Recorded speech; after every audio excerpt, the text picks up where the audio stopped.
Hello again, this is Alex with MasterChartsTrading.com, and this is market recap for Friday, December 9, 2016. So first of all, I'm traveling, so this video will may have slightly different effects, I guess. But in any case, major indices are definitely overbought, but they did hit fresh all-time highs. In the long term, this is bullish, but I think a pullback is now more and more likely. However, market breadth is confirming new highs. Junk bond market is also nearing all-time highs, so this is improving odds of further gains for stocks. While the investment-grade bonds are still under pressure, we'll look at municipal bonds. Dollar is again at close to 13-year highs, and this is weighing on gold, of course, and GDX. We'll briefly look at oil and finish off with natural gas.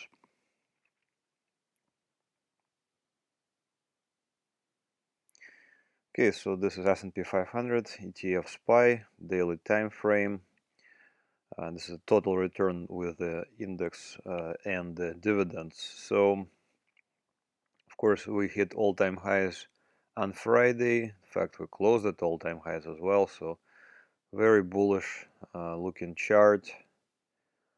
I see very little as far as any kind of even remotely reversal patterns, any kind of bearish divergences. So I think this is full-on, full-blown bullish case right now. We are definitely overbought. You can see that we moved from the low before the elections to the high here. It's about 8.5, almost 9% move. So I think this is certainly an overbought condition. So we may see a decline and maybe like a sideways consolidation. But for now, once again, I don't see any major concerns in the long term. In fact, here are the market breadth indicators that I follow. The advanced decline line, the advanced decline volume line, they both hit all-time highs on Friday. Additionally, on-balance volume also hit all-time highs. So, so far I see pretty much a very strongly bullish case. Here back a couple of weeks I said that we're not yet terribly overbought, and we are now getting to a more or less terribly overbought territory. But you can see that here in July we even got higher. This advanced decline oscillator. So in the long term, again, I think that the long term picture is still bullish. Okay, moving on to the S&P 500 actual underlying index. So a couple of market breadth indicators. It's a proprietary indices. We entered the bull market here according to the system in the late May, early June of this year. We're still clearly in a bull market. We're still at 5.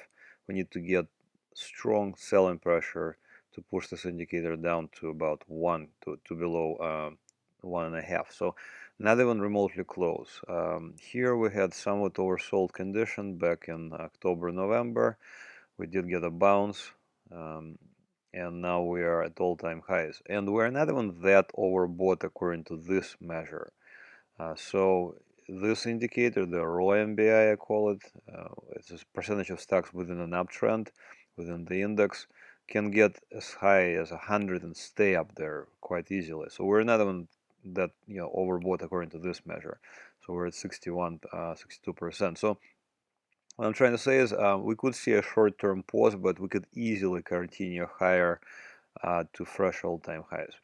Short-term, once again, I think we are a little bit overextended. For example, here is RSI, a 14-period RSI. It is clearly in the overbought territory.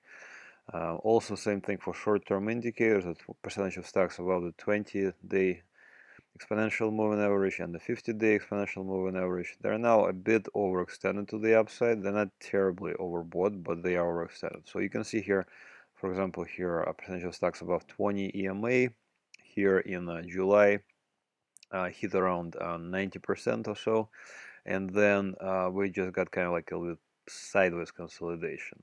We didn't really get a major pullback until we got to this area in September. So we could just continue higher actually. Long-term picture is clearly bullish. This is a long-term indicator, percentage of stocks above 200-day EMA and the bullish percent index, and we haven't even dipped below 50% in the past half a year or so. So I think we're clearly in a bullish territory.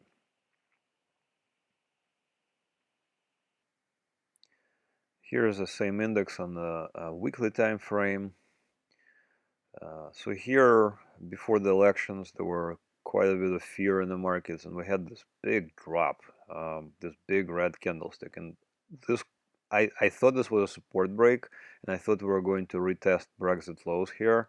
This clearly did not happen, and we completely negated the support break. So this support break was completely negated, and now we're at all-time highs. So very unusual behavior, honestly, because these are 2+ year lows, but now we're at all-time highs. So this is like I read some historical perspectives about this, and this is once in like a 80 or so years occurrence, when we had multi-year lows and then we hit all-time highs within very short period of time.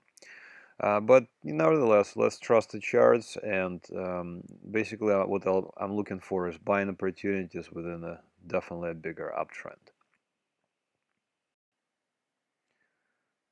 Now, I read some commentators that they are very concerned about underperformance in the technology sector.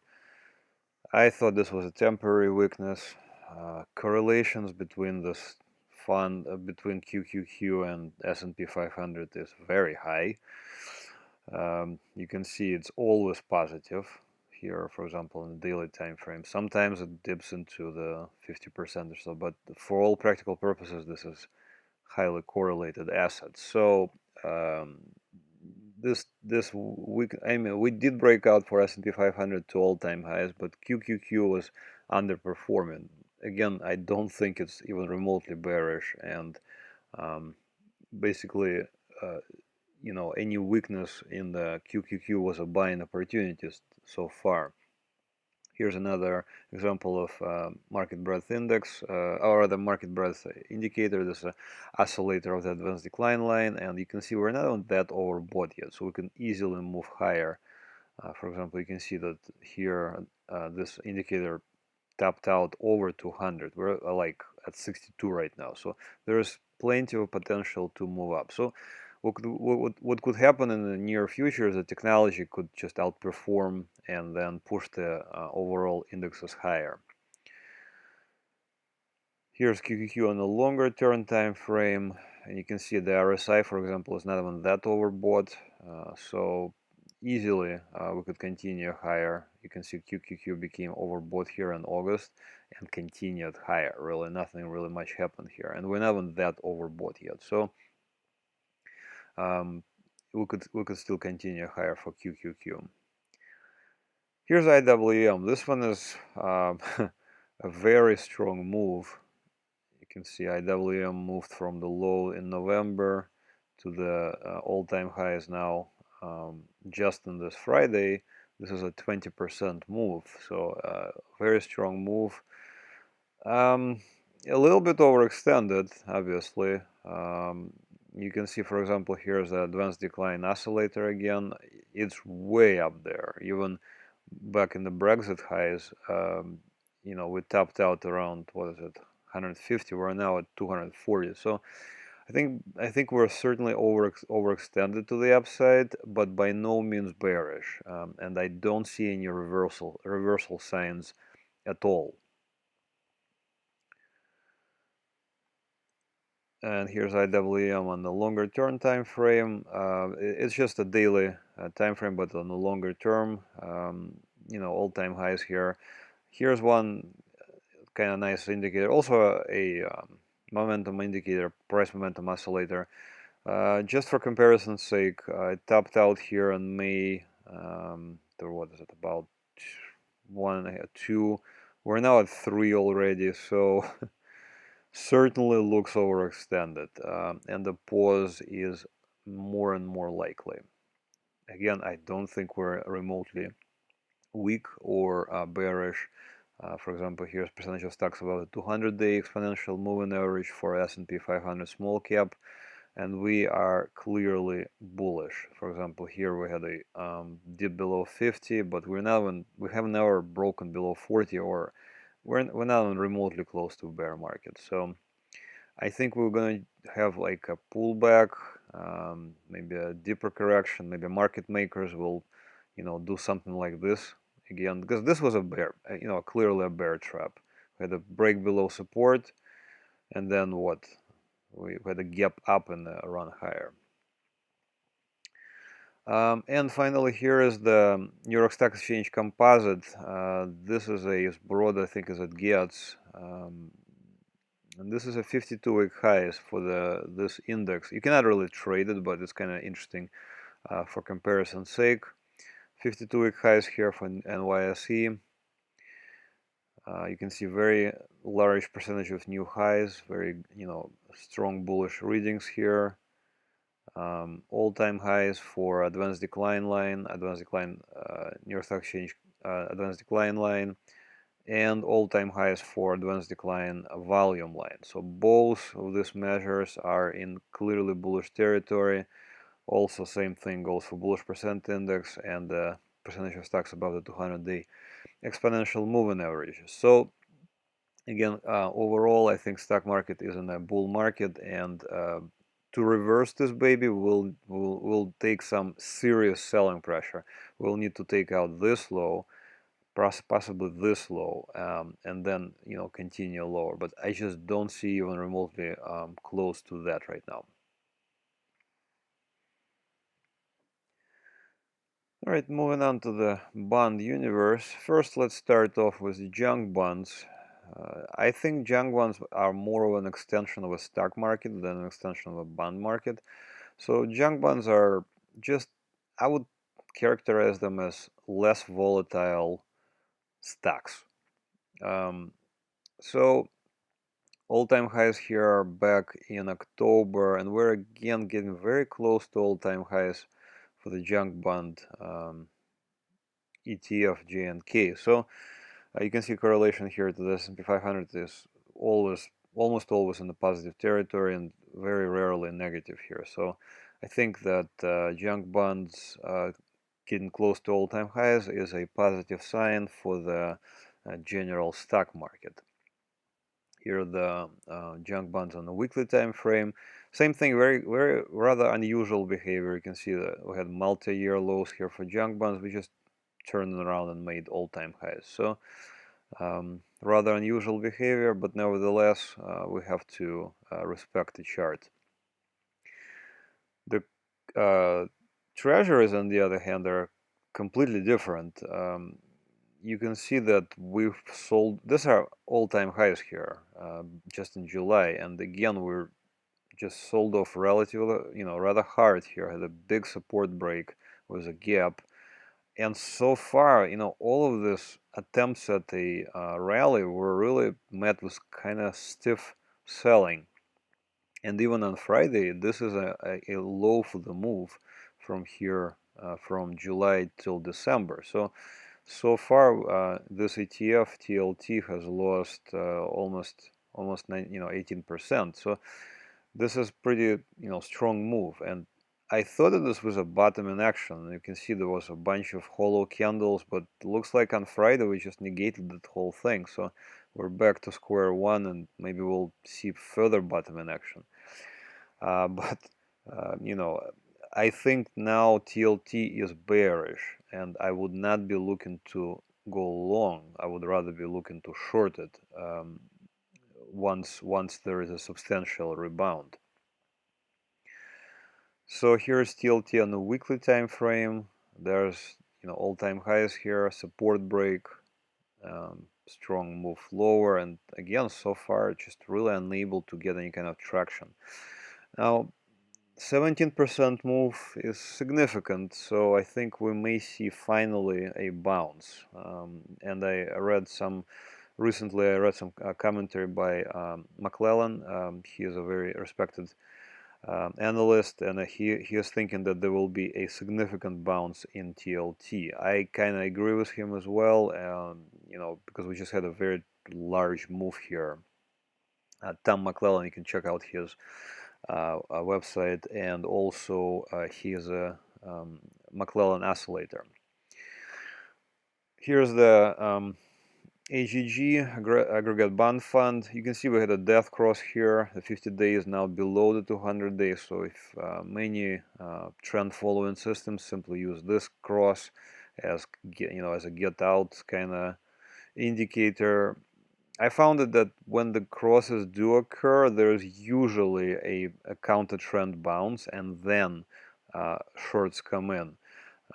So I'm still expecting a counter trend bounce to to relieve this quite oversold condition here. In fact, here is the AGG on the weekly time frame, and this one is a little more clear because we're basically retesting this breakout that happened in February. It's a very large breakout, but we basically unraveled, and now we're back at the breakout level. So I thought that this was already like the bottoming candle, but again, there's a red candle now, so maybe we'll see more. This is a weekly time frame, by the way, so maybe we'll see more bottom and finally some sort of a bounce. But so far, it hasn't materialized really. Definite bottoming signs are noticeable, and here's the municipal bond ETF, and you can see there was I think this is a bullish engulfing. This is a weekly time frame, by the way, so I think this could be a bullish engulfing on a weekly time frame. And notice this enormous volume. So it's possible we're there as far as the at least intermediate bottom is concerned for municipals. So maybe municipals will first bounce and then followed by the aggregate bond, and then finally by TLT. Here's the high yield municipal bond ETF. Same thing really. These are actually 52-week lows. You can see this is a November, and here's a November of last year. So these are 52-week lows already, and obviously this is not a good sign. But look at the volume as well. Very hard, just enormous volume. So it's possible that there is bottom pickers coming in here and attempting to find the bottom. So overall, there are signs that bonds will bounce higher, but for example, TLT is really having a hard time of it. But I think generally speaking, I would not be looking to buy bonds on the long side until we see a significant technical improvement. Okay, moving on to the Forex universe. Here's the US dollar in a daily time frame. So we did hit 13 plus year highs a couple of weeks ago, and then I said that it's normal for for profit taking and for shorts to come in and attempt to push the prices lower. We did get a little bit of a pullback here. In fact, on Thursday we pulled back. Well, let me see how big of a pullback we got. From the 13th time year high, so about 2.8% pullback for the dollar. It's not, it's a significant pullback. So basically, I think that was it. And then Thursday and Friday we had strong bullish candlesticks. So it's possible we're headed higher, and maybe we'll break out to fresh 13 plus year highs. Here's that weekly time frame for same index. If you listen to my previous videos for probably over a year now, I kept pointing out this pattern, and this is a weekly pattern, so it takes a long time to complete. Looks like we got a breakout above this previous resistance, 171. So we had several closes above this level now. We had three closes or so above this level now. So actually 4 closes in a row. So 4 weeks in a row. I think we can say that we did get a breakout. So we could see a move of depth of this pattern is around 9%, so we could see a move up of around 9%, or we could, I don't exactly know, where we could measure from, because we could measure the move from, for example, from the lows here, and we can like duplicate this entire depth on the upside, so this could be around 20% move. But at the very least, I see a 9% move up in the dollar. And when we get to gold, I can, we can see that gold is being pressured by stronger dollar. US dollar versus Japanese yen.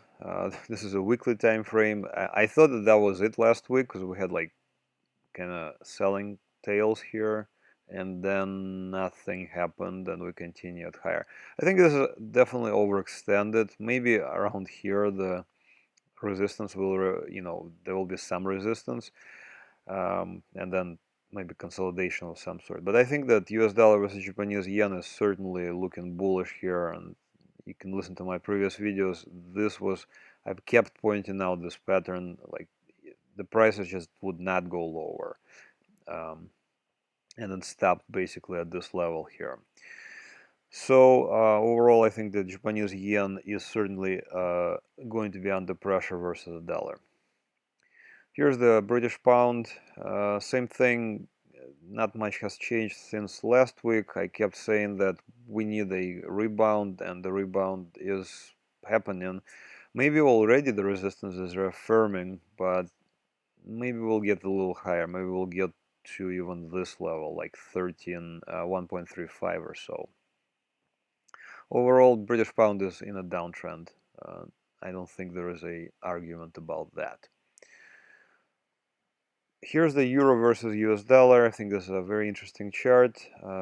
This is on this, let me see, Friday, Thursday, Wednesday, on Tuesday.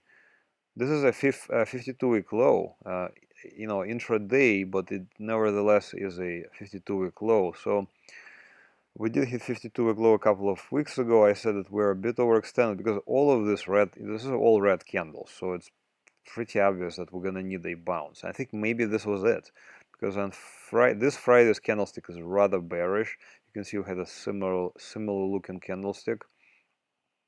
This is I think this is one of the most bearish candlesticks out there. You can see a rejection, and prices were closed near the end of the session. So quite a bit of bearish candle. This is a very bearish candle. Again, you never know what's going to happen. Maybe we'll retest this breakdown again. Maybe we'll bounce to 1.95. But I think the bigger trend is certainly down for the euro. And again, if you listen to my previous videos, I kept saying that this is a bearish chart. So this is a big plunge.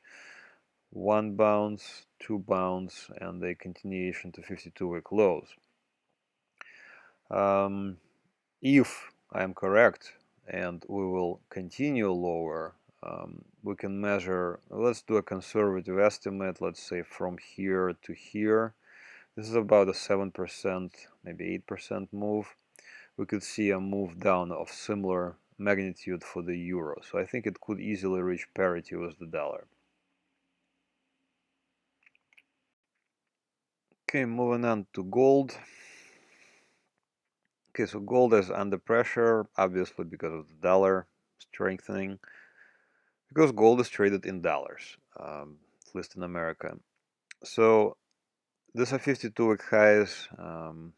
We moved down 17% or so from 52-week highs, broke several support levels. Here's one broken support, another broken support right there, and yet another broken support right there.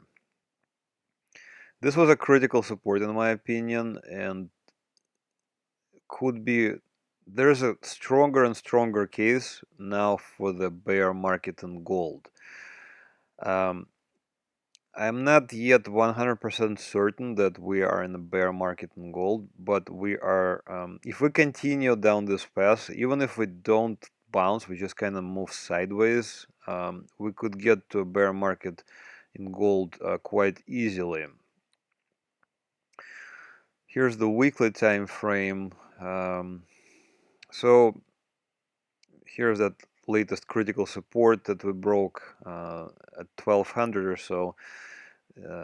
If indeed this is a broken support and we don't rally rather quickly, this is about 12%, the depth of this pattern right here from here to here. So we could easily move down 12%, which means that we're going to be retesting this multi-year lows from November, December. I'm not yet again 100% convinced that we're in a bear market and the dollar could still, well, at least not gain as much, maybe just trade sideways. This will put huge relief on gold, and we could see a possible rebound, a rally maybe to even 1300 or higher. Here's just another look at the gold from GLD. On Friday we did hit a low for the move, so this is still significant. So I thought that we're seeing some bottoming action here, but looks like we so far have negated that with a new low for the move. The reason why I'm not 100% certain that we're in a bear market for gold, and this is GDX. So I have my own market breadth index, GBI.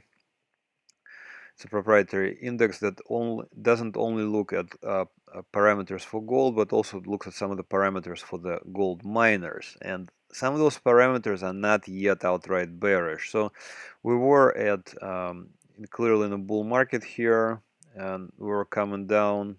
We came down to 2. So if we go below 2, we're going to be in a bear market for gold and gold miners. On this chart, objectively, I see actually a little bit of a bullish divergence. And this and this area here from November to December. So this is advanced decline line, advanced decline volume. So a little bit of a bullish tilt here and advanced decline lines. We could still potentially hold the support at around 20. I think this is a line in the sand for gold miners.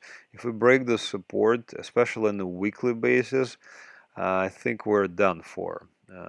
But so far, maybe who knows, maybe we'll rally from here.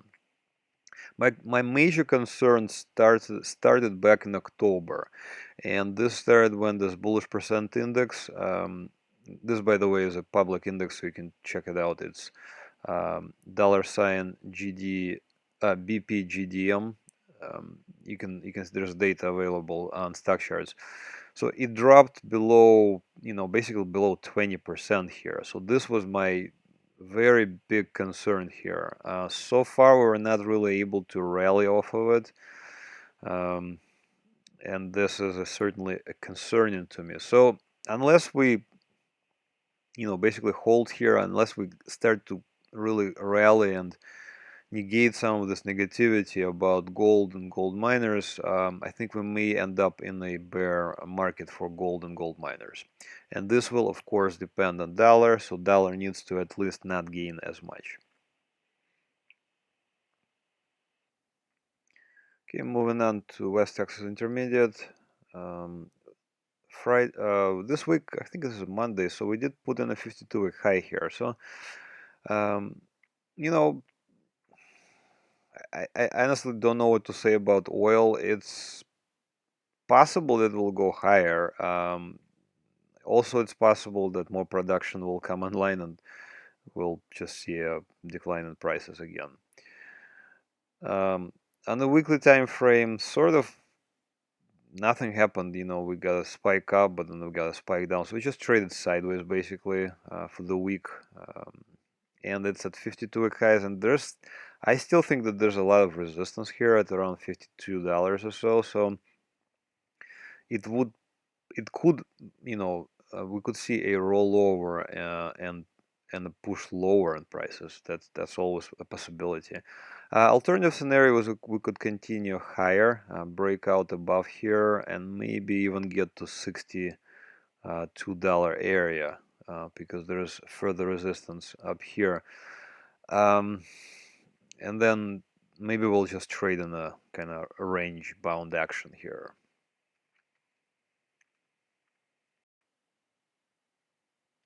Natural gas was much more interesting. Hit 52-week highs here, and this is a very strong move. If you listen to my previous videos, I kept saying that this is a support level here to watch, and we did get a bounce basically off of that support level. So a move off the low. This is a 50% move. It's pretty significant actually. 52-week highs. So back here, I thought that this is where we got basically in a bull market, and I was looking for bullish opportunities from here on, from June. Here's that same level, $2.50, and that same breakout I just showed in June. So on a weekly time frame, we got to move up, breakout, pullback, continuation higher, another pullback, and now fresh 52-week high. So very strong move, 4 weeks in a row. You can see hollow candlesticks with gaps in between. So very strong move up, lots of buying pressure.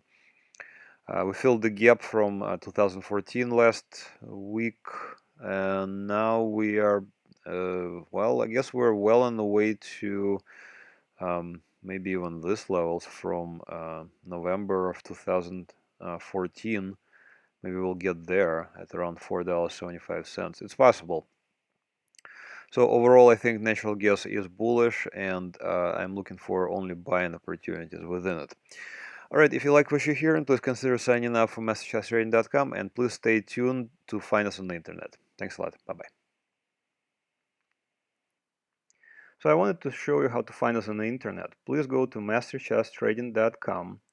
We do have a trade alert services which are live right now, so please consider signing up for the service. It's only $24.95 per month. Also, if you sign up for our mailing list, you get a discounted membership. You get to see what I'm buying and selling and which funds I'm looking at, potential buys, sells, etc. There's quite a bit of members-only content once you log in. There's a lot of information about risk control, which is actually extremely important for traders, because the preservation of capital is really one of the paramount to the successes in trading. There's quite a bit of psychology of videos, psychology of trading videos in the members only section as well. Also, I'm going to be starting a Dividend Aristocrats service. For now, it's free for the members that are logged in, that are already paying members. So that's another benefit to signing up soon. The blog section shows the previous posts and market videos, of course. Also, I've added a new section here, which is FAQs, and I do get quite a bit of questions about various, ideas and questions about the market. So if you do have a question, please don't hesitate to send it in. Send it here, and I'll be hopefully I'll be able to answer it for you. All right. Thanks for watching, and please consider signing up for the trade alert services. Bye-bye.